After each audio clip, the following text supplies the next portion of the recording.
Okay, if you receive CPP or OAS, this next payment is going to look different for a lot of you, and I want to walk you through exactly why before it lands in your account. Service Canada just confirmed the numbers for the July 2026 deposit, and there is a real documented gap between what different retirees are getting every single month. We are talking about some seniors sitting around $1,400 or $1,500 combined, and others pulling in over $2,400, sometimes close to $3,000, if they delayed and maximized their contributions. Same country, same two programs, very different outcomes. And a lot of that gap comes down to decisions most people did not even realize mattered at the time. So today I'm going to walk you through what actually changed for July, why some retirees are getting so much more than others, what the real thresholds and numbers are according to Service Canada, and the exact date you need to circle on your calendar. Stay with me through the whole video because the part about the quarterly OAS increase and the clawback threshold is something almost nobody explains clearly, and it could directly affect what you see in your account this month. And if you are new here, welcome. We cover Canadian retirement benefits, CPP, OAS, and GIS, and we try to keep it grounded in what Service Canada actually publishes rather than guesswork. If that is useful to you, consider subscribing because these numbers get reviewed and adjusted multiple times a year, and it is easy to miss an update. So here's what actually happened for July. OAS is reviewed every quarter based on the Consumer Price Index, and for the July through September 2026 quarter, Employment and Social Development Canada announced a 1.2% increase. That takes the maximum OAS payment for seniors aged 65 to 74 from roughly $743 up to about $752 a month. If you are 75 or older, you already get a permanent 10% top-up on top of the base amount, which was introduced back in July 2022, and with this quarter's bump that pushes your maximum to somewhere around $827 a month. Now, those are the maximum amounts, and I want to be upfront about that because a lot of channels throw around the maximum figure like it is what everyone gets, and that is just not true. The amount you personally receive depends on how many years you lived in Canada after turning 18. You need 40 years of residency after 18 to get the full maximum. If you have fewer years, your OAS is prorated at 1/40th for each year. So someone with 25 years of residency is getting a meaningfully smaller check than someone with the full 40. CPP works completely differently, and this is where most of the real gap between retirees comes from. Unlike OAS, CPP is not a flat government benefit. It is based entirely on what you actually paid into the plan during your working years and for how long. The average CPP retirement pension being paid out right now is somewhere around $900 to $925 a month, according to recent Service Canada data. But the maximum CPP for someone who contributed at the top level for enough years and started at the standard age can be well over $1,400 a month. That is an enormous spread, and it exists before we even talk about when someone decided to start collecting. So when you add an average CPP payment to a moderate OAS payment, you land somewhere in that $1,400 to $1,600 range for a lot of retirees. When you add a maximized CPP payment to a full OAS payment, especially for someone who delayed either or both, you can absolutely land north of $2,400. Both of those people are following the exact same rules. They just made different choices or had different working histories along the way. I want to talk about why that gap exists, because this is the part that actually matters for anyone still deciding when to start collecting. The single biggest lever is the age you start CPP.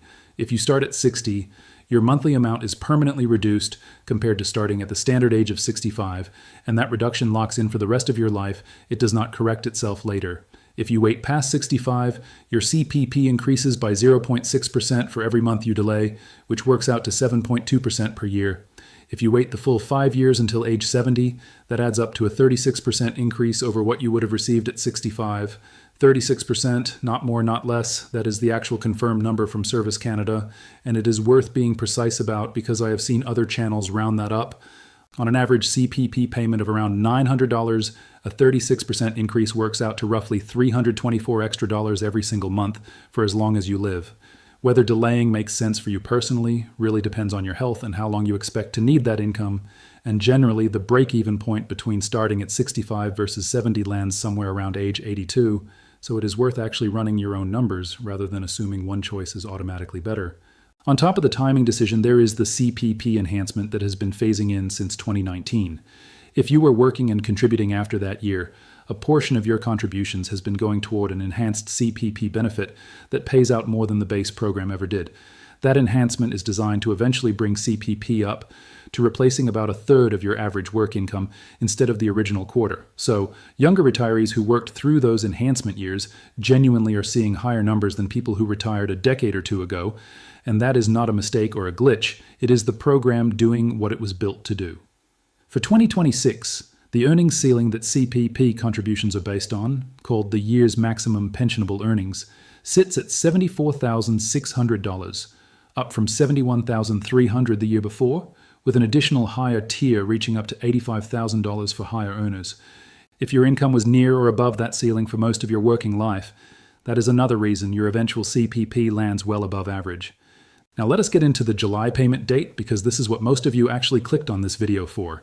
The confirmed Service Canada deposit date for July 2026 is July 29th. CPP and OAS are always paid on the same date, so if you receive both, they land together. GIS, the allowance, and the allowance for the survivor also follow that same schedule.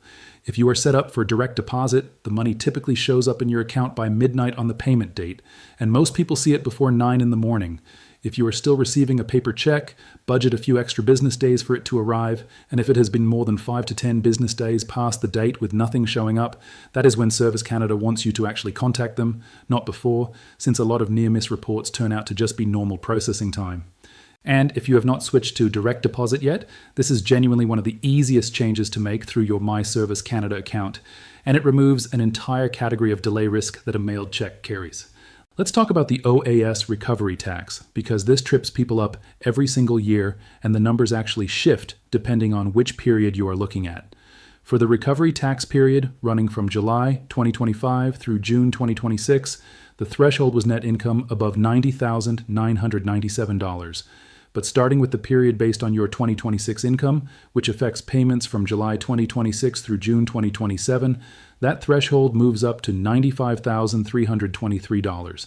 Above that line, every additional dollar of net income claws back 15 cents of your OAS, and if your income climbs high enough, somewhere in the neighborhood of $148,000 for the 65 to 74 age group, your OAS is reduced all the way down to zero. For most retirees watching this, none of that applies, because most people are living well under those thresholds.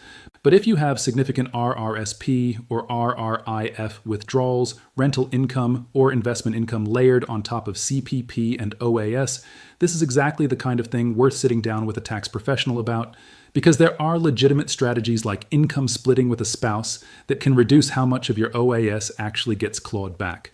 I also want to mention survivor benefits, because the confusion here comes up constantly.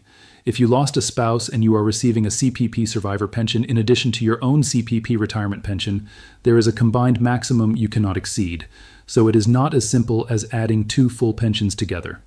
A lot of surviving spouses expect a bigger number than what actually arrives, and that is not an error on Service Canada's part. It is just how the combined benefit is structured. If your combined amount does not look right to you, the right move is to contact Service Canada directly or visit an office and ask them to walk through your specific file, since every combined calculation depends on the individual amounts each person was entitled to. One more thing that is genuinely worth doing regardless of your age: request your statement of contributions from Service Canada. It shows your entire CPP contribution history going back to when you started working, and it is not unusual for people to find gaps, missing years, or misattributed contributions in that record. If your CPP ends up lower than what your actual working history should support, catching an error in that statement and getting it corrected can mean a real, permanent increase to your monthly payment going forward. It costs you nothing but a bit of time to check. I want to be straightforward about something before we wrap up. Everything in this video is based on figures published by Service Canada and the Government of Canada as of when this was made, including the payment calendar, the quarterly OAS adjustment, and the CPP contribution limits. Rules and thresholds are reviewed and adjusted throughout the year, so your specific entitlement can differ from these general figures depending on your residency history, contribution record, and income. Always verify your own numbers through your My Service Canada account, or speak with a Service Canada representative or a qualified financial advisor before making decisions based on what you see here. If this helped clear up why your July deposit might look different from a neighbor's or a sibling's, that is really the goal of this channel, to break down what these programs are actually doing rather than just repeating a scary number without explaining it. If you found this useful, consider subscribing so you catch the next quarterly OAS adjustment when it's announced in the fall, and feel free to share it with anyone who's approaching retirement or trying to make sense of their own CPP statement. I'll see you in the next one.